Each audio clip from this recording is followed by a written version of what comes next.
ওম শান্তি। Good morning. আজ 10ই ফেব্রুয়ারি 2026। বাপদাদা সাকার মুরলি। বাপদাদা বলছেন, মিঠে মিঠে বাচ্চে, ঈশ্বর হলেন তোমাদের বন্ধু, ক্ষুধা হলেন তোমাদের দোস্ত, আর রাবণ হলো শত্রু। তাই তোমরা ঈশ্বরকে ভালোবাসো, ক্ষুধাকে ভালোবাসো, আর রাবণকে জ্বালিয়ে থাকো। আজকের মুরলির প্রশ্ন, কোন বাচ্চারা শীঘ্রই অনেকের আশীর্বাদ প্রাপ্ত করে থাকে? উত্তর, যে বাচ্চারা স্মরণে থেকে নিজেও পবিত্র হয় আর অন্যদেরও নিজের সমান তৈরি করে, তাদের অনেকেরই আশীর্বাদ প্রাপ্ত হয়ে থাকে। তারা অনেক উচ্চ পদ প্রাপ্ত করে। বাচ্চারা, বাবা তোমাদের শ্রেষ্ঠ হওয়ার জন্য একই শ্রীমত প্রদান করেন। বাচ্চারা, কোনো দেহধারীকেই স্মরণ না করে আমাকে স্মরণ করো। আজকের মুরলির প্রথমে গীত বেজেছে, অবশেষে সেই দিন এলো আজ। ওম শান্তি। ওম শান্তির অর্থ তো আত্মাদের পিতা তার আত্মারূপী বাচ্চাদের বুঝিয়ে বলেছেন। ওমের অর্থ আমি আত্মা, আর এই হলো আমার শরীর। ওম অর্থাৎ আমি আত্মা, আর এটা হলো আমার শরীর। আত্মাকে তো দেখা যায় না, আত্মার মধ্যেই ভালো বা মন্দ সংস্কার থাকে। আত্মার মধ্যেই মন এবং বুদ্ধি আছে। শরীরে কোনো বুদ্ধি নেই। মুখ্য হলো আত্মা। শরীর তো আমার। আত্মাকে কেউই দেখতে পায় না। শরীর চিত্র আর আত্মা গুপ্ত, তো চিত্র গুপ্ত। তো সেরকম ব্রহ্মা বাবা চিত্র, শিব বাবা গুপ্ত। আর গুপ্তকে জানাই হলো সত্যকে জানা, বীজকে জানা। যেমন গাছকে দেখা যায়, কিন্তু বীজকে দেখা যায় না, শিকড়কে দেখা যায় না। তো আমাদের শরীর বৃক্ষ, আত্মা বীজ, আর আত্মা যে গুণ সংস্কার সে হলো শিকড়।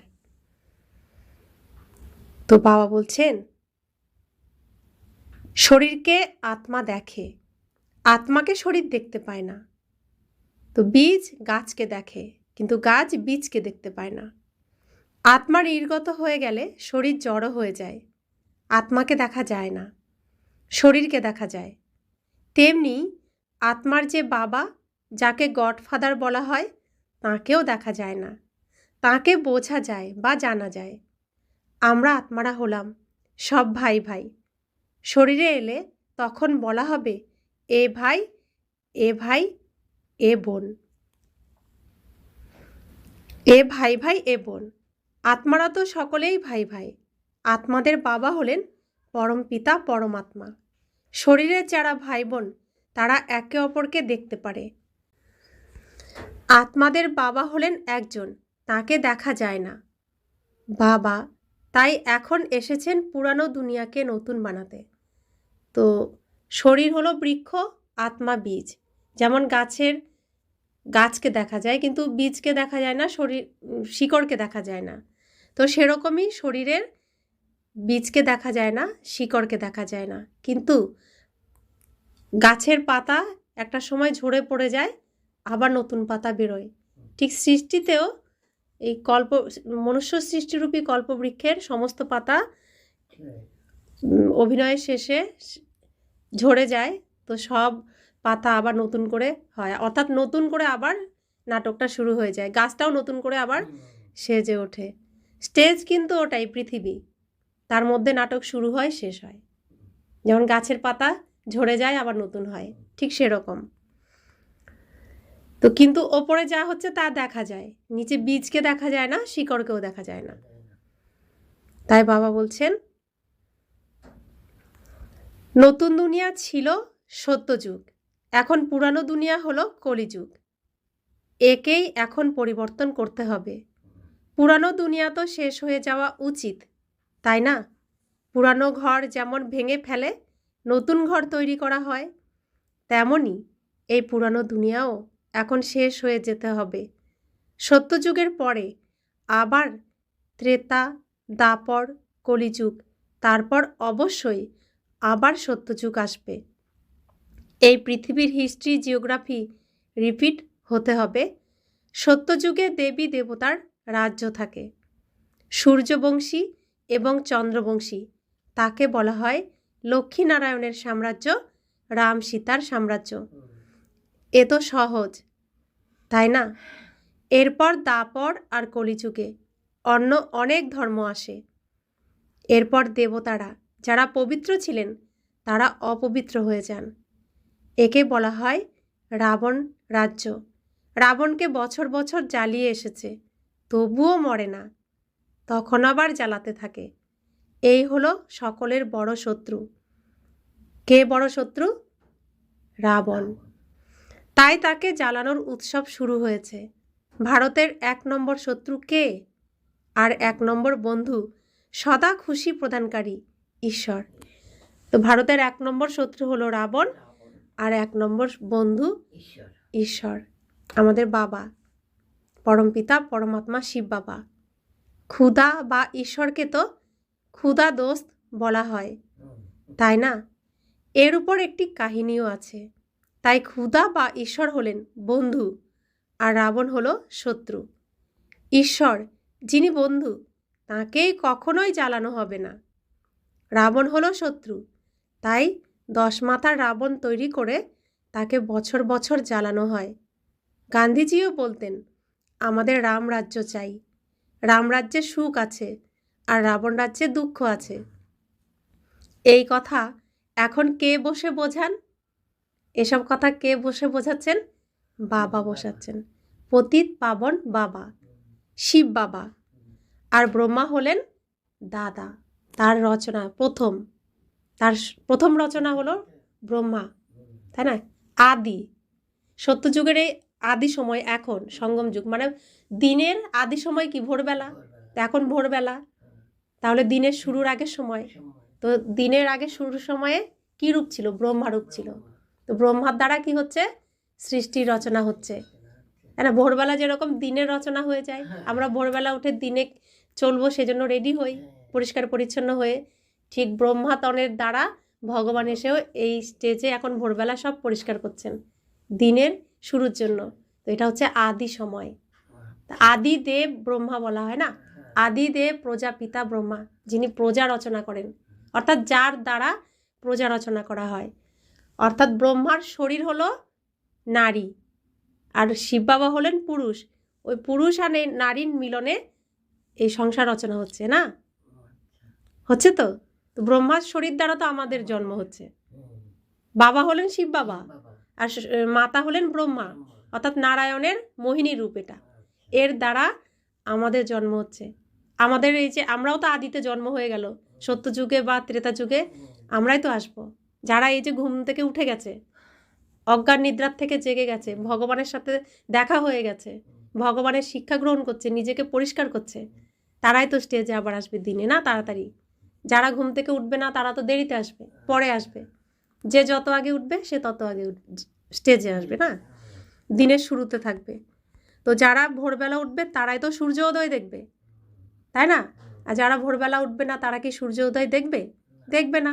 যে যেমন দেরিতে উঠবে সে তেমন লেটে শুরু হবে, তাই না? তো সেরকম। তো শিব বাবা হলেন বাবা, আর ব্রহ্মা হলেন দাদা শরীরের দিক থেকে। তো বাবা মানে ব্রহ্মার আত্মা তো পুরুষ, আত্মা পুরুষ না, সেই হিসেবে দাদা। শরীর হলো নারী, সেই হিসেবে আবার মা হয়ে যাচ্ছে।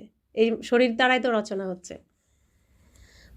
এগুলো একটু গভীর কথা, এগুলো একটু মন দিয়ে বুঝতে হবে, নিজে নিজে বুঝতে হবে, বাবার সাথে আলোচনা করে করে মন্থন করতে হবে, তবে বোঝা যাবে।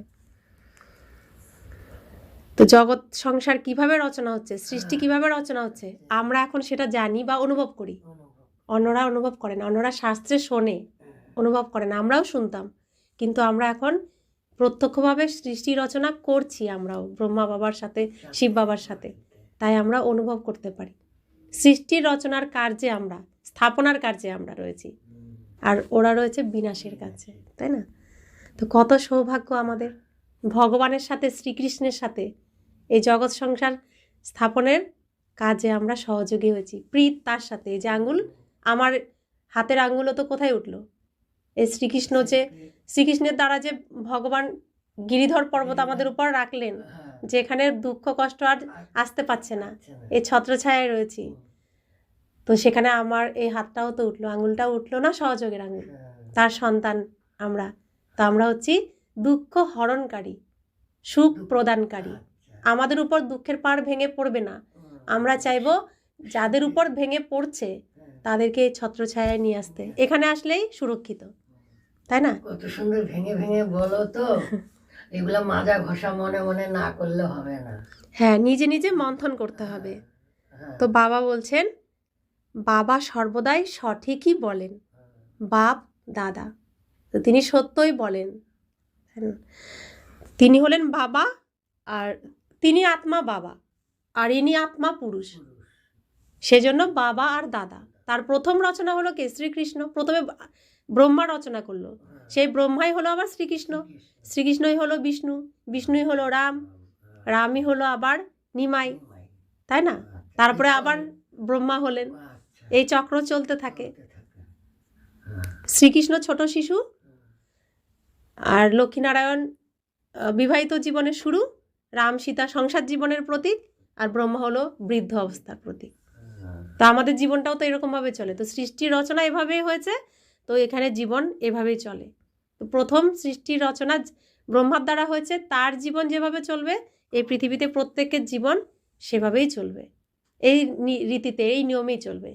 এটা তো নিয়ম তৈরি হচ্ছে সৃষ্টির। তো বাবা বলছেন, প্রজাপিতা ব্রহ্মাও তো সকলের হয়ে গেল।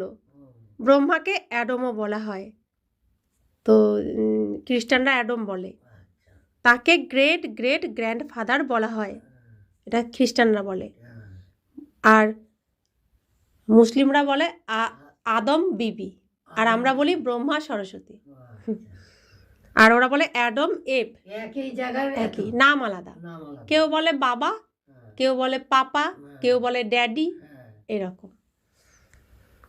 তো বাবা বলছেন যে মনুষ্য সৃষ্টির কারণে প্রজাপিতা হয়েছেন। যেহেতু মনুষ্য সৃষ্টি তার দ্বারা হচ্ছে, তাই না? গাছের দ্বারা, বীজের দ্বারা গাছ তৈরি হয়, গাছের দ্বারা ফুল ফল তৈরি হয়, ফলের দ্বারা আবার বীজ তৈরি হয়।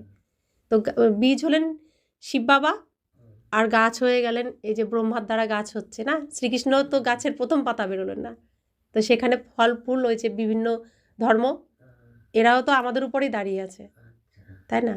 তো সেখান থেকে আমরা আবার ভালো ভালো বীজগুলোকেই তো আবার চারা লাগানো হয়। ফল তো অনেক হয়, বীজ অনেক হয়, কিন্তু ভালো বীজ হলো আমরা, শ্রীকৃষ্ণের সাথে যারা থাকে তারা। সেই বীজই আবার এখন এই সঙ্গম যুগরূপী জমিতে, আর প্রথম ফল শ্রীকৃষ্ণ ফল পরিপক্ক হয়ে ব্রহ্মা হয়েছে, সেই ব্রহ্মার মাধ্যমে সেই বীজগুলোকে আবার এখানে রোপণ করা হচ্ছে। এর মধ্যে যে যে চারা গাছগুলো হৃষ্টপুষ্ট হবে সেগুলোকে সত্যযুগে গিয়ে লাগানো হবে, বুঝেছেন? 33 কোটি চারা এখানে লাগানো হবে, বীজ ফেলা হচ্ছে। এর মধ্যে হৃষ্টপুষ্ট যে চারাগুলো হবে সেই চারাগুলোই সত্যযুগে, আর যেগুলো একটু কম কম চারা সেগুলো ত্রেতা যুগে। পরপর এবার যেভাবে যেমন চারা তেমনভাবে রোপণ হবে। এইভাবে সৃষ্টি রচনা হচ্ছে। তো ভগবান কত সুন্দর করে সহজ করে বুঝিয়ে বলছেন না। তো বাবা বলছেন, প্রজাপিতা ব্রহ্মার দ্বারা ব্রাহ্মণ রচনা করা হয়, তারপর ব্রাহ্মণ থেকে দেবতা হয়। তাহলে আমরা শাস্ত্রে শুনেছি শ্রীকৃষ্ণের দ্বারাই সব রচনা। সত্যি, মিথ্যে তো নয়, কিন্তু করছেন কে রচনা সেটা জানি না। করাচ্ছেন তো শিব বাবা শ্রীকৃষ্ণের দ্বারা, কারণ তার দেহ নেই। আত্মা করছে কার দ্বারা? শরীর দ্বারা। শিব বাবা আত্মা করছে কার দ্বারা? শ্রীকৃষ্ণের শরীর দ্বারা। এটাও সেই সৃষ্টির রচনা। তো সেভাবেই রচনা হচ্ছে। আত্মা কিন্তু শরীর দ্বারা করছে, কিন্তু শরীরকে দেখা যাচ্ছে। তো শিব বাবা শ্রীকৃষ্ণের দ্বারা করাচ্ছেন, শ্রীকৃষ্ণকে দেখা যাচ্ছে, শিব বাবাকে দেখা যাচ্ছে না। তো একই নিয়ম, নিরাকার। আমরাও সেরকম নিরাকার, গুপ্ত। আর এই রহস্যগুলো ভগবান এসে, বাবা এসে আমাদের বোঝাচ্ছেন। এই পৃথিবীর নাটকটা কিভাবে রচনা হয়েছে, নাটকটা কেমন, সেটাই বলছেন না, সেটা। তো দেবতারা আবার ক্ষত্রিয় বৈশ্য শূদ্র হয়, এনাকে বলা হয় প্রজাপিতা ব্রহ্মা, মনুষ্য সৃষ্টির পূর্বপুরুষ। প্রজাপিতা ব্রহ্মা হলেন মনুষ্য সৃষ্টির পূর্বপুরুষ, আদি পুরুষ, আদি দেব। প্রজাপিতা ব্রহ্মার কত সন্তান, তারা বাবা বাবা বলতে থাকে। ইনি হলেন সাকার বাবা। তো ব্রহ্মা বাবা, যেহেতু পুরুষ শরীর, তাই আমরা পুরুষ শরীর হিসেবে আমরা বাবা বলি, আসলে শরীর নারী। কত রহস্য এগুলো বোঝার, সবাই বুঝতে পারবে না, বোঝার জন্য তীক্ষ্ণ বুদ্ধি চাই। তো বাবা বলছেন ইনি হলেন সাকার শরীর, আর শিব বাবা হলেন নিরাকার বাবা, যাকে দেখা যায় না। এমন গায়নও আছে যে প্রজাপিতা ব্রহ্মার দ্বারা নতুন মনুষ্য সৃষ্টি রচনা করা হয়। এখন তোমাদের এই শরীররূপী খোলস হলো পুরানো। আমাদের প্রত্যেকের শরীর পুরানো। আমরা সত্যযুগে প্রথম জামা পেয়েছিলাম, প্রথম পোশাক পেয়েছিলাম। সেই পোশাকটা বারবার পরিবর্তন করে কাচা ধোয়া করতে করতে এখন এটা পুরনো হয়ে গেছে। তাই বাবা বলছেন এখন তোমাদের এই শরীররূপী পোশাক হলো পুরানো, খোলসটা পুরানো হয়ে গেছে।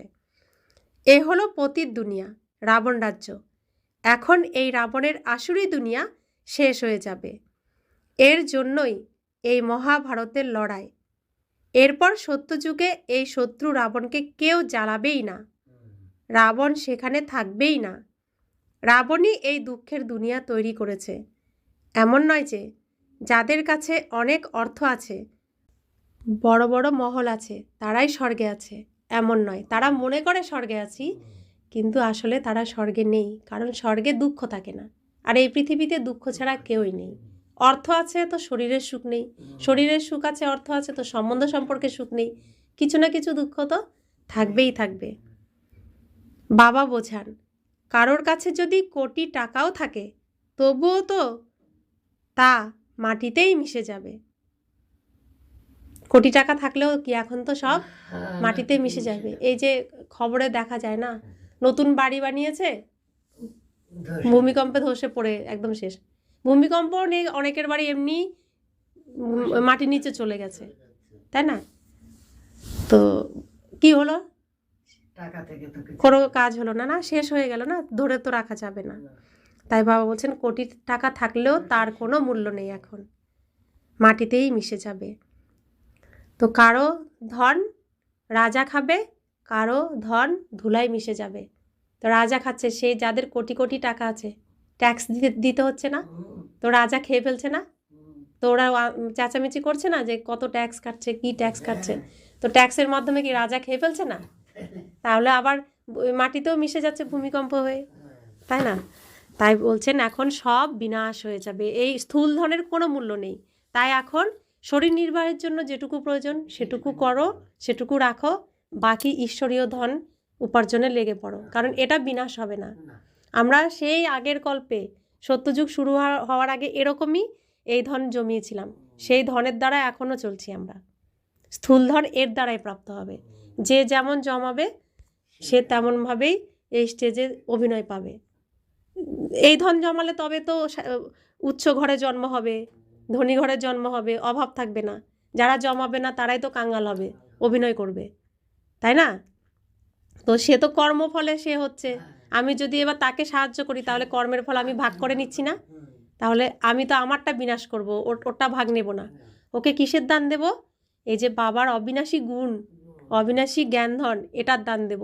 তাহলে তার কল্যাণ হবে, তার দুঃখ দূর হবে, তার বিকর্ম বিনাশ হয়ে গেলে সে মুক্ত হয়ে যাবে।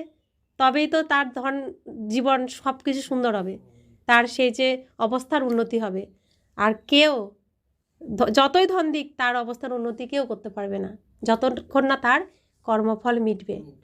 সেজন্য বাবা বলছেন দান করো, জ্ঞান ধন দান করো, কাউকে বঞ্চিত করো না, সবাইকে, কেউ যেন খালি হাতে ফিরে না যায়। তো এই জ্ঞান ধনের দান দিলে তার কল্যাণ হবে, সেও তার কর্মফলের থেকে মুক্ত হয়ে সুন্দর সুখের জীবন প্রাপ্ত করবে। তো এই পথ দেখাতে হবে, এর দান দিতে হবে এখন।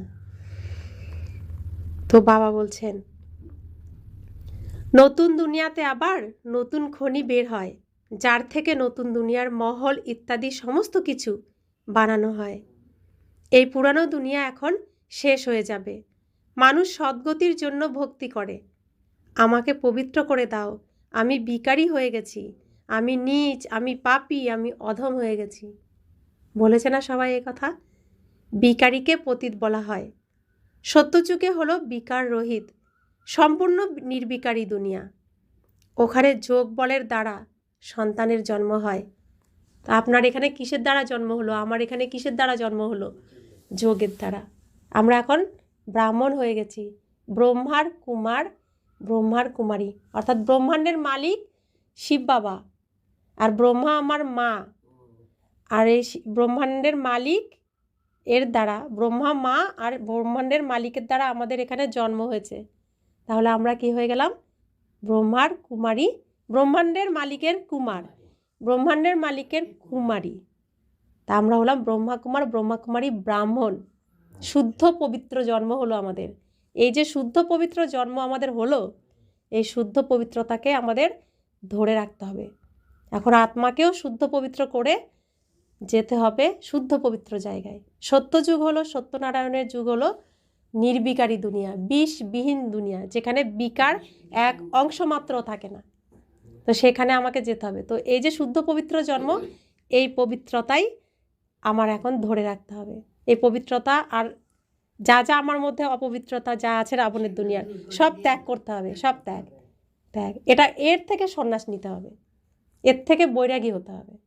এই দুনিয়ার যত, সেখানে পৌঁছানো যাবে। তো তাহলে আমার মধ্যে কি থাকবে? খাঁটিটাই তো থাকবে, যেটা বাবার দেওয়া, যেটা নিয়ে এসেছিলাম, সেটা নিয়েই ঘরে ফিরতে হবে।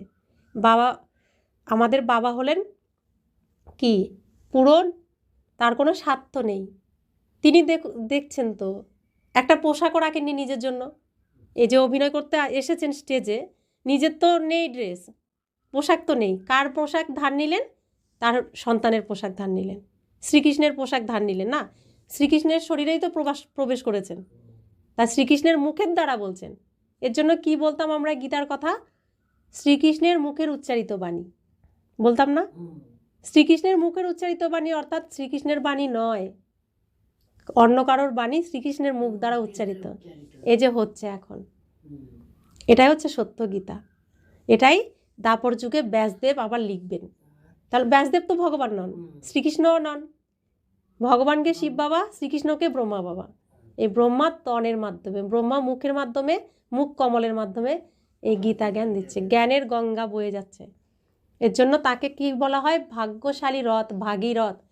তো শাস্ত্রে গল্প শুনেছেন না, শাস্ত্রে পড়েছেন, ভগীরথ গঙ্গা নিয়ে এসেছিল, ভগীরথের বংশের সবাই মৃত। তো ভগীরথ যেখান দিয়ে গঙ্গাকে নিয়ে এসেছে, সেখানে তার বংশের সবাই আবার জীবিত হয়েছে। তা আমরা সবাই কি মৃত ছিলাম? তো ভাগ্যশালী রথ হচ্ছে ভগীরথ, হলেন ব্রহ্মা বাবা। তিনি শিব বাবার জ্ঞানের গঙ্গা নিয়ে এসেছেন, এই যে এখান দিয়ে বয়ে যাচ্ছে। তো আপনি জীবিত হলেন, আমি জীবিত হলাম, প্রত্যেকে জীবিত হচ্ছি না এখন? তো সেই তো এটাই হচ্ছে সেই শাস্ত্রে, এটারই ঘটনা ওখানে লেখা হয়েছে। তো যেখান দিয়ে এই জ্ঞান গঙ্গা বয়ে যাবে, সেখানে তার বংশের সবাই জীবিত হয়ে যাবে। হচ্ছে না? আপনি নতুন জন্ম পেলেন না? মনে হচ্ছে না যে এতদিন ঘুমিয়েছিলাম, এখন জেগে উঠেছি? ওখানে যোগ বলের দ্বারা সন্তানের জন্ম হয়, ওখানে বিকার থাকেই না, না দেহ বোধ আর না কাম ক্রোধ। দেহের বোধও থাকে না, কাম ক্রোধ লোভ মোহ অহংকার কিছুই থাকে না। ওখানে 5 বিকার থাকেই না, তাই ওখানে রাবণকে জ্বালায় না।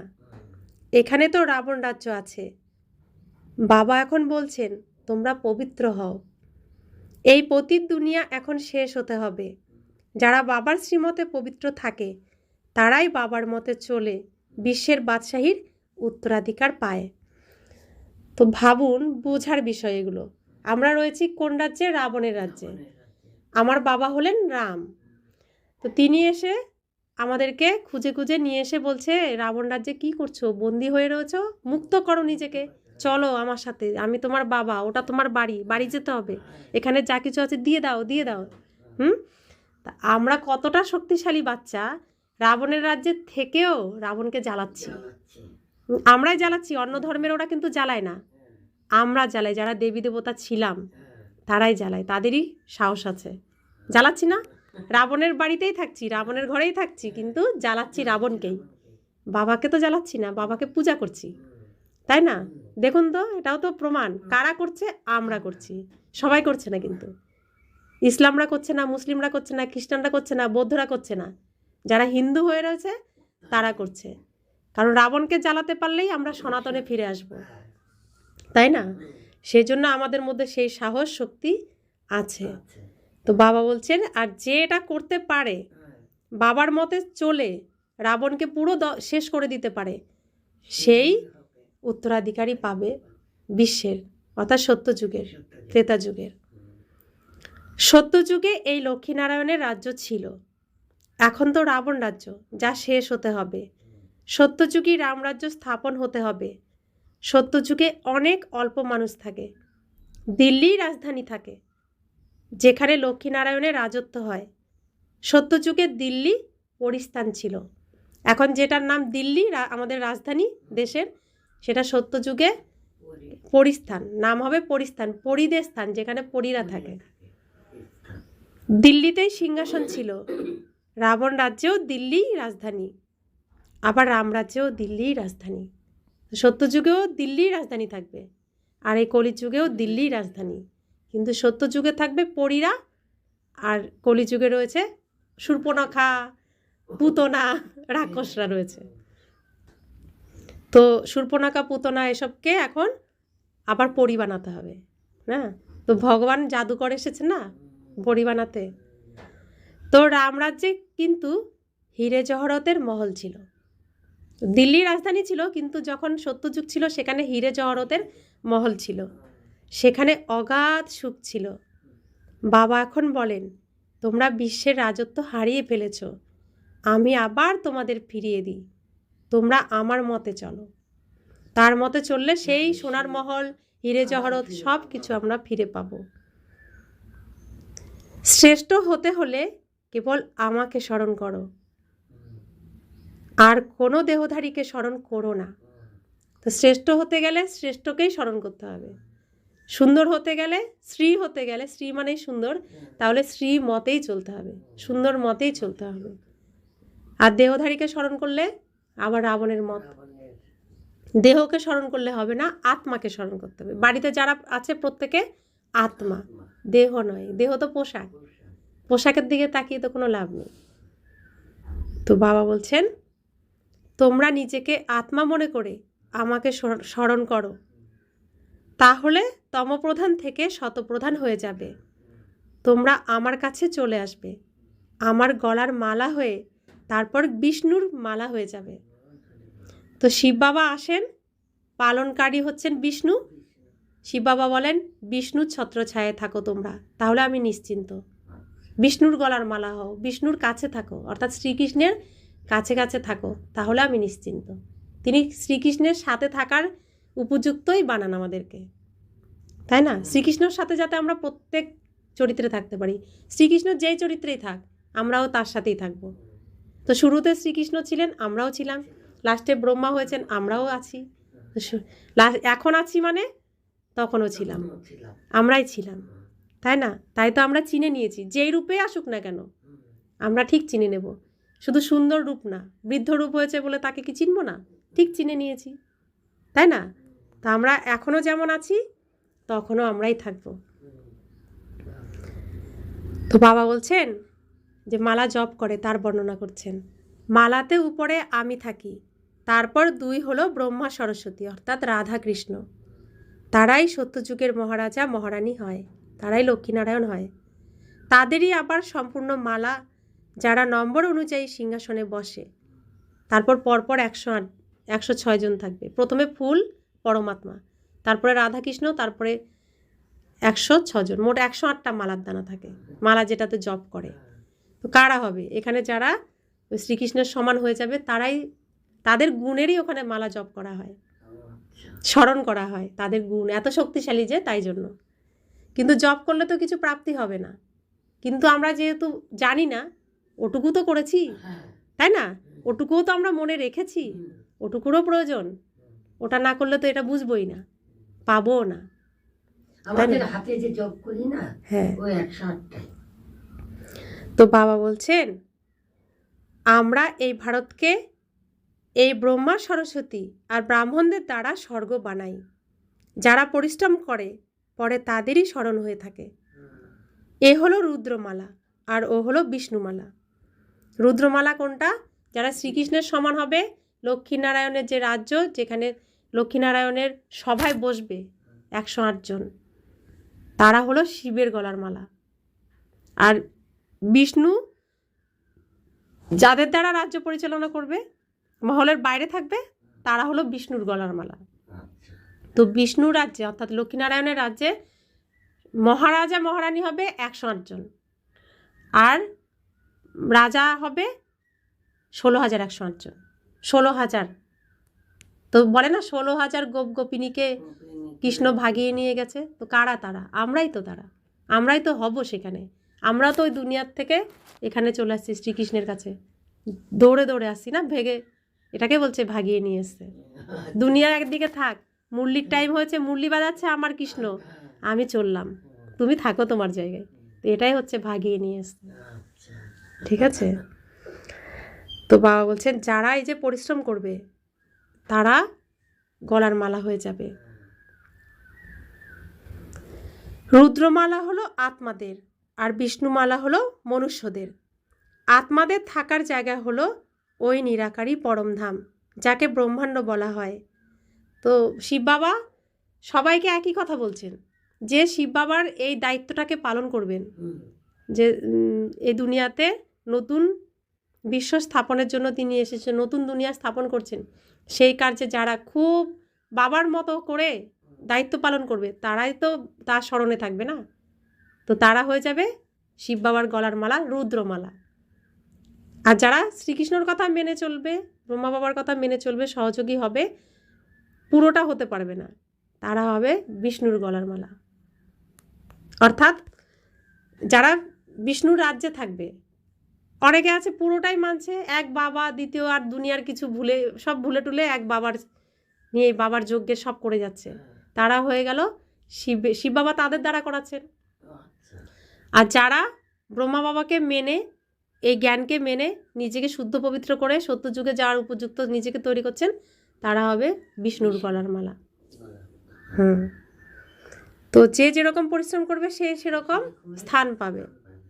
তো বাবা বলছেন যে পুরো আমাদের বাড়ির পরিচয় দিচ্ছেন বাবা, যে ওই নিরাকারী পরমধাম যাকে ব্রহ্মাণ্ড বলা হয়, আত্মা কোনো আন্ডা অর্থাৎ ডিম্বাকৃতির নয়, আত্মা হলো বিন্দুর মতো।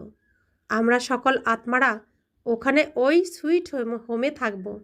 আমাদের বাড়ি সুইট হোম, মানে মিষ্টি, একদম শান্ত, কোনো ওখানে কোনো কিছুই নেই, ওখানে একদম শান্তশিষ্ট আমাদের ঘর। এর জন্য বলছে মিষ্টি ঘর আমাদের। বাবাও মিষ্টি, আমাদের ঘরও মিষ্টি, আর আমরা আত্মারাও মিষ্টি। বাবার সঙ্গে আমরা আত্মারা ওখানেই থাকি, সে হলো মুক্তিধাম। সমস্ত মানুষই চায় আমরা মুক্তিধামে যাই, কিন্তু একজনও ফিরে যেতে পারে না। এই নাটকে একবার যে চলে আসবে সে আর ফিরে যেতে পারে না। বাবা যতক্ষণ না আসে, যতক্ষণ না বাড়ি ফিরিয়ে নিয়ে যাওয়ার রাস্তা বলে, ততক্ষণ কেউ ফিরে যেতে পারবে না। আর রাস্তা হলো এটা, এই রাস্তা দিয়ে সবাইকে যেতে হবে। কারণ যেতে পারবো না কেন? বাবা যেমন সূর্যর মতো, সূর্য সবাইকে সমান কিরণ দেয়, দেয় না? তো কোথাও আবার কোনো গাছ থাকলে কিরণ আসে না, ঘরের মধ্যে যেমন কিরণ আসে না, আমরা যেখানে দেয়াল তুলে ফেলি সেখানে কিরণ আসে না। তো আমাদেরও সেরকম বাবার সমান সবাইকে সমান ভালোবাসা দেওয়া উচিত, সমান ব্যবহার করা উচিত, কিন্তু আমরা সেটা করতে পারি না। আমরা কাউকে বেশি দিই, কাউকে কম দিই, তো হিসেব সমান হয় না। তো যাকে বেশি দিই তার থেকে আবার আমি রিটার্নে পাবো, যাকে কম দিই তাকে আবার আমাকে দিতে হবে, সেজন্য আর ফিরে যেতে পারি না। আবার ওই বাড়ির দরজায় যাই, বাবা বলে কি করেছো, এই করেছি, বলে যে মেটাওনি কেন, সমান করোনি কেন, যাও সমান করে আসো। তাই আমরা বাড়ি ফিরতে পারি না। ওই সিনেমায়, ওই নাটকে যেমন অভিনেতার শরীর খারাপ হলে তাকে পরিবর্তন করে অন্য অভিনেতা দেওয়া হয়, কিন্তু এই সৃষ্টির সত্য নাটকে এটা হয় না। শর্ত, তোমার নাটক তোমাকেই শেষ করতে হবে, তোমার চরিত্র কেউ করে দেবে না, আবার ঘুরে থেকে নিজেকেই করতে হবে। আমার জায়গায় আমারটাতে কেউ করবে না। তাই একের সঙ্গে অপরের কোনো দিন কোনো মিল হবে না। প্রত্যেকেই আলাদা আলাদা, প্রত্যেকেরই নাটকের পার্ট আলাদা, সব কিছু আলাদা। এটা হচ্ছে বিশেষত্ব এই নাটকের। তো বাবা বলছেন যে মুক্তিধামে একজনও ফিরে যেতে পারে না, সকলকেই এই অভিনয়ে আসতেই হবে। ততক্ষণ বাবা তোমাদের তৈরি করাতে থাকেন। তোমরা যখন তৈরি হয়ে যাবে তখন আর যত আত্মারা আছে তারা সব এসে যাবে, তারপর সব মুক্ত। তাহলে এবার কি দায়িত্ব দিল? তুমি যতক্ষণ না দেবী রূপে অভিনয় করার জন্য তৈরি হচ্ছ ততক্ষণ ওরা আসবে না। আপনি এসেছেন, আপনি চাইছেন সবাইকে বলবো, কিন্তু যতক্ষণ না আপনার মধ্যে দৈবিগুণ আসছে ততক্ষণ ওরা আসবে না। ঠিক আছে? তাহলে আপনাকে নিজেকে তাড়াতাড়ি সাজগোজ করাতে হবে। তো আপনাকে দেখে ওরা অটোমেটিক চলে আসবে, নিজেই বলবে আমি যাব। তোমরা গিয়ে নতুন দুনিয়াতে রাজত্ব করবে, তারপরে নম্বরের ক্রমানুযায়ী চক্র চলতে থাকবে, তারপরে ওরা ধীরে ধীরে আসতে থাকবে। গীতাতে তো শুনেছ, অবশেষে সেই দিন এলো আজ। তোমরা জানো যে ভারতবাসী এখন নরকবাসী, তারা আবার স্বর্গবাসী হবে। বাকি সমস্ত আত্মারা শান্তিধামে চলে যাবে, বাড়িতে চলে যাবে। তোমাদের খুব সামান্যই বোঝাতে হয়, আমাদের বেশি বোঝাতে হয় না। আমরা বুঝে গেছি যে এখান থেকে আমরা ঘরে ফিরবো, ঘর থেকে আবার এখানে অভিনয় করতে চলে আসব। আর যারা ঘুম থেকে উঠছে না, তারা শিখছেও না, পড়ছেও না, কিছুই করছে না, তারা আবার ঘরে গিয়ে বসে থাকবে। পরে ওদের যেরকম স্থিতিতে ওরা ফিরবে ঘরে, যেরকম গুণ নিয়ে, সেই গুণের যখন অভিনয় স্টেজে হবে তখন ওই গুণের সমান ম্যাচিং করে ওরা অভিনয়ে আসতে পারবে। তো যে যেমনভাবে যাবে তেমনভাবে সেই স্থিতিতেই আসবে। তাই বলে অন্তিম সময়ে যেমন মতি তেমন গতি। যে যাকে স্মরণ করে শরীর ছাড়বে তাকে সেখানেই জন্ম নিতে হবে। তা আমরা এর জন্য বাবা বলছে কাকে স্মরণ করতে? বাবাকে। বাবাকে স্মরণ করলে কি হবে? আমাদের সৎ গতি, অর্থাৎ শুরুর থেকে আবার আসতে পারবো। কোনো দেহধারীকে এর জন্য স্মরণ করতে বারণ করছেন। দেহকে স্মরণ করো না। এখানকার দেহ মানেই কলিযুগে আসতে হবে, যতই পড়াশোনা করি না কেন। তাই দেহকে, কোনো দেহকে না, আত্মাকে দেখব। সবসময় যাকে দেখব দুই ভ্রুকুটির মাঝখানে তাকাবো, আত্মাকে দেখব। দেহর দিকে, চোখের দিকেও তাকাবো না, দেহর দিকে তাকাবো না। তো বাবা বলছেন, কত সুন্দর করে বাবা বোঝান। তোমাদের খুব সামান্যই বোঝাতে হয়। অল্প হলো বাবা আর বে হলো বাদশাহী। অল্প আর বে এরা ইসলামরা বলে। বাবা বাদশাহী পায়। বাবা এখন বলছেন, আমি ওই রাজ্যই আবার স্থাপন করছি। তোমরা এখন 84 জন্ম ভোগ করে পতিত হয়ে গেছ। রাবণ তোমাদের পতিত করেছে। এখন পবিত্র কে করেন? কে পবিত্র করছেন? ভগবান করেন, যাকে পতিত পাবন বলা হয়। তোমরা কিভাবে পতিত থেকে পবিত্র, আবার পবিত্র থেকে পতিত হও, এই সম্পূর্ণ হিস্ট্রি, জিওগ্রাফি আবার রিপিট হবে। এই ইতিহাস, এই ভৌগোলিক অবস্থান আবার রিপিট হবে। এই বিনাশের জন্যই। এই বিনাশ না হলে তো পরিবর্তন হবে না। বিনাশ তাই কল্যাণকারী। যত বিনাশ তাড়াতাড়ি হবে তত কল্যাণ। কিন্তু বিনাশ কাদের উপর নির্ভর করছে? আমাদের উপর। আমরা রেডি না হলে তো ওখানে নাটক শুরু করতে পারবে না। এদিকে স্টেজ খালি হয়ে গেল, অভিনেতারা রেডি হলো না, তাহলে আসবে কারা? তো পুরো দায়িত্বটা আমাদের উপর। বলা হয় শাস্ত্রে ব্রহ্মার আয়ু 100 বছর বলা হয়েছে। শাস্ত্রে বলা হয়েছে ব্রহ্মার আয়ু 100 বছর, অর্থাৎ যেদিন পৃথিবীতে শিব বাবা এসেছেন ব্রহ্মাও সেদিন সৃষ্টি হয়েছে। আর 100 বছর ধরে শিব বাবা পৃথিবীতে এই জ্ঞান দেন, তো ব্রহ্মাও ততদিন থাকেন। তারপরে তো এই পাঠ চুকিয়ে চলে গেল, তারপরে তো কৃষ্ণ চলে আসলো স্টেজে, তাই না? তো ব্রহ্মার সেই পাঠও শেষ হয়ে গেল। তো 100 বছরের আয়ু। তো শিব বাবা এই পৃথিবীতে 100 বছরের জন্য আসেন। এই 100 বছরকেই বলা হয় সঙ্গম যুগ। ঠিক আছে? তো শিব বাবা এসেছেন এই 90 বছর, এবছর 90 বছর হচ্ছে, আর 10 বছর আছে 100 বছর পূর্ণ হতে। এই যে ব্রহ্মা বাবা যার মধ্যে বসে উত্তরাধিকার দান করেন, এর শরীরও শেষ হয়ে যাবে। এই ব্রহ্মা বাবা শরীর, যার মধ্যে শিব বাবা এসে আমাদের উত্তরাধিকার দিচ্ছেন, এই শরীরও শেষ হয়ে যাবে। আত্মাদের বাবা যিনি, তিনি বসে আত্মাদের বোঝান। মানুষ মানুষকে পবিত্র করতে পারে না। দেবতাদের জন্ম কখনোই বিকারের দ্বারা হয় না। পুনর্জন্ম তো সবাই নিয়ে এসেছে, তাই না? তো আমরা যারা দেবী দেবতার রূপে অভিনয় করব, প্রত্যেকের জন্ম কিভাবে হলো?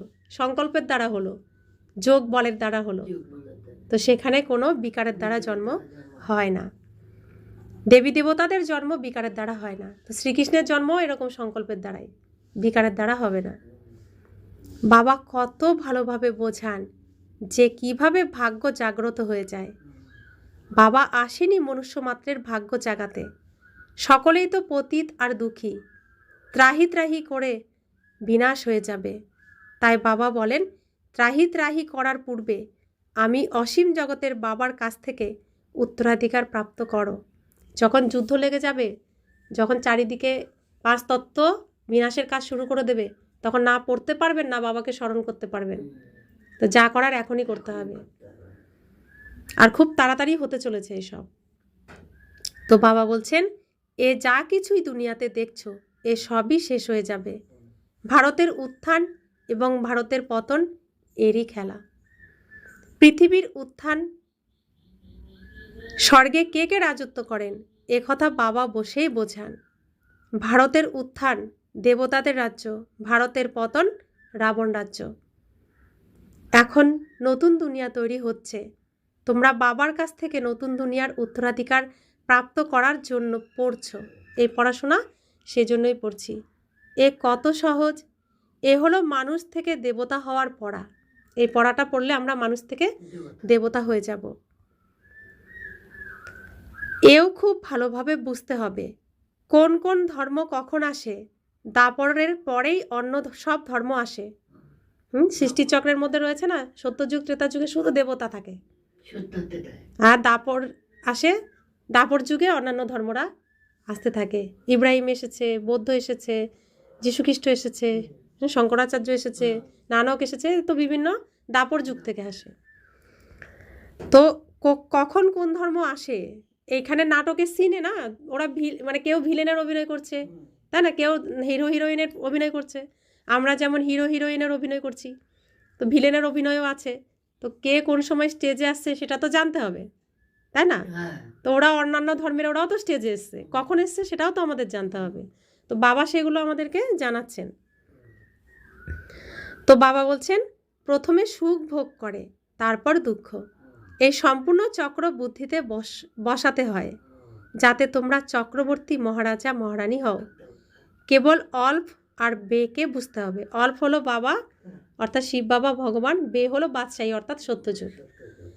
এরা মুসলিমরা অল্প আর বে বলে, ভগবানকে অল্প বলে, আর বেকে মানে সত্যযুগকে বে বলে, মানে বাদশাহী বলে। তো আল্লাহ তাদের জন্য বাদশাহী নিয়ে এসছে, তাই বলে। এখন বিনাশ তো হতেই হবে, এত হাঙ্গামা হয়ে যাবে যে বিলেত থেকে কেউ আসতেও পারবে না।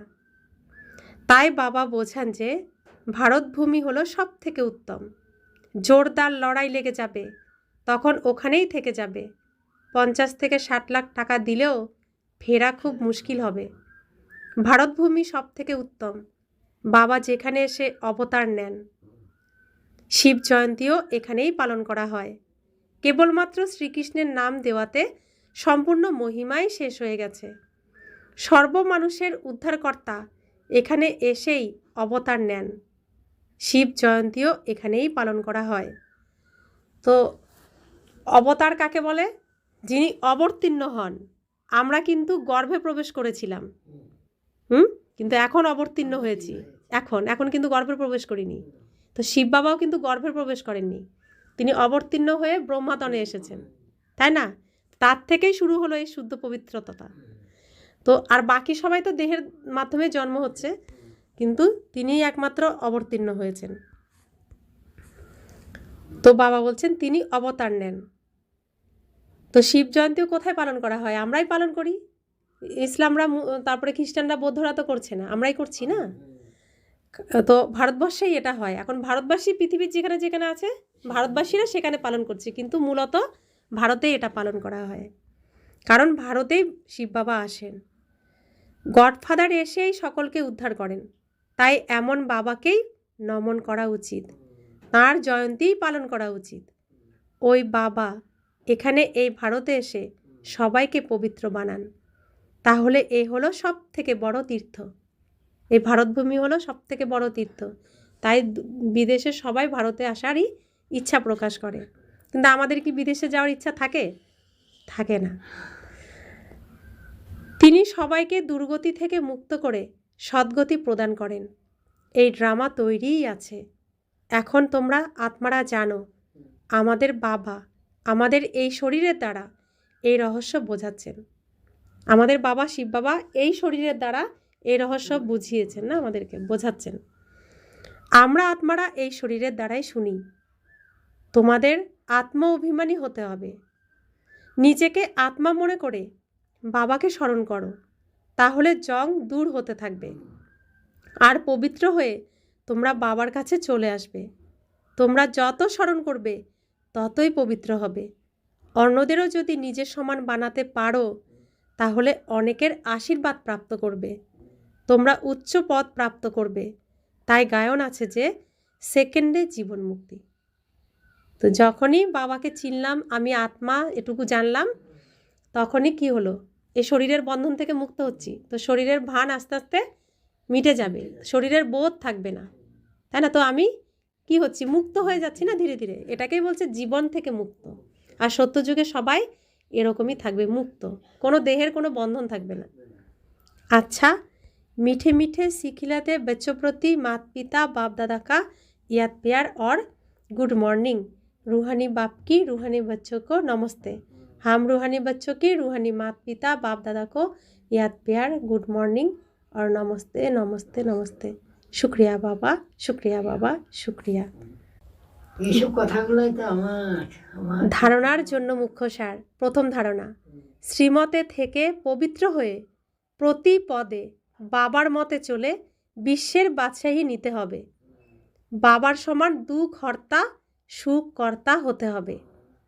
দ্বিতীয় ধারণা, মনুষ্য থেকে দেবতা হওয়ার এই পড়া সদা পড়তে হবে। যতদিন বাবা পড়াবেন ততদিন পড়তে হবে, কারণ ভগবান পড়াতে এসেছেন, ভগবান এসেছেন, আমি ভগবানের কাছে পড়ি, তো পড়া কি মিস করা উচিত? সকলকে নিজের সমান বানানোর সেবা করে আশীর্বাদ প্রাপ্ত করতে হবে। বরদান, কল্যাণের বৃত্তি আর শুভচিন্তক ভাব দ্বারা বিশ্ব কল্যাণের নিমিত্ত হওয়া তীব্র পুরুষার্থী ভব।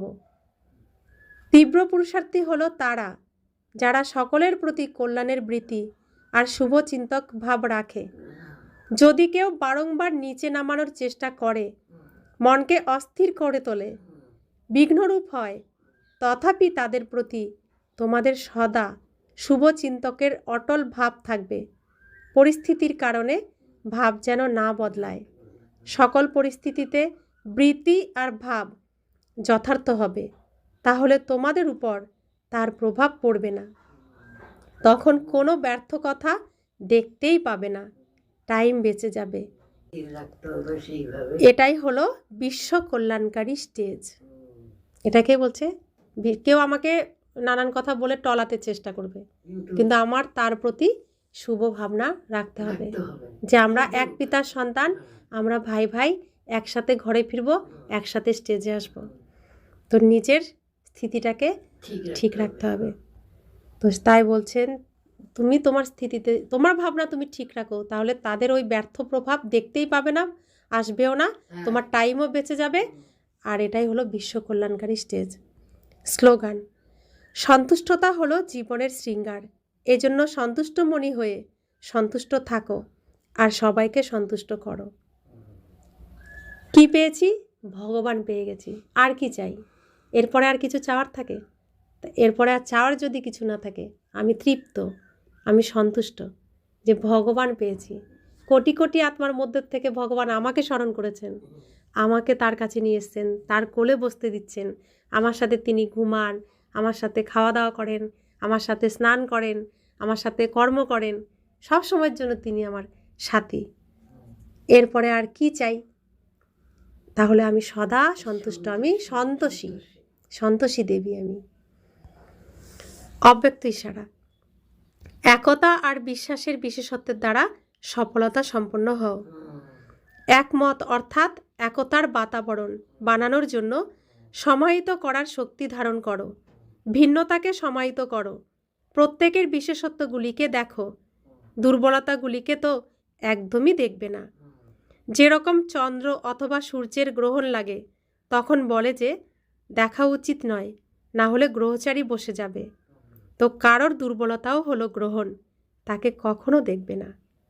কেন হয়েছে ওই কথাটা সৃষ্টি দেখুন, বলে না গ্রহণ দেখবে না, হ্যাঁ, তো কেন বলছে যে সবার ব্যর্থ যে আচরণ, সেই দুর্বলতাগুলি হলো গ্রহণ, গ্রহণ। আর সেটা দেখলে আমাদেরও সেই দশা লেগে যাবে, তাই দুর্বলতাগুলি কখনো দেখবে না। এর জন্য বলে যে ওইটা, এর জন্য ওখানে সেটা মানা হয়। ভালোটা চিন্তা করো, খারাপটা দূর করো। কারণ ভালোটা আমার বাবা দিয়েছে, বাবা যেটা দিয়েছে সেটা দেখো। সেটাই দেখো। রাবণ দিয়েছে খারাপটা, রাবণেরটার সঙ্গে আমাদের কোনো লেনা দেনা নেই। এর জন্য রাবণ হলো গ্রহণ, হ্যাঁ, আর বাবা হলেন গ্রহণ মুক্তকারী, তাই গ্রহণ মুক্তকারীটাই দেখো, গ্রহণেরটা দেখো না। তো কারোর মধ্যে কি খারাপ আছে না দেখবে, না বর্ণন করবে, না চিন্তন করবে। তার মধ্যে কি ভালো আছে সেটাই দেখবে, সেটাই বর্ণন করবে, সেটাই চিন্তন করবে। তাহলে আমরা প্রকৃত বাবার সন্তান, তাই না? বললাম যে খারাপটা সরিয়ে দিয়ে ভালোটা সবসময় নিতে হবে। তা আমরা হোলি হংস বলেছেন না, রাজহাঁস কি করে, জলের সাথে দুধ থাকলে দুধটা নিয়ে নেয়, ভালোটা নিয়ে নেয়। তা আমাদেরকেও তাই একই আমাদের করতে হবে, বাবা তাই শেখাচ্ছেন। ওম শান্তি।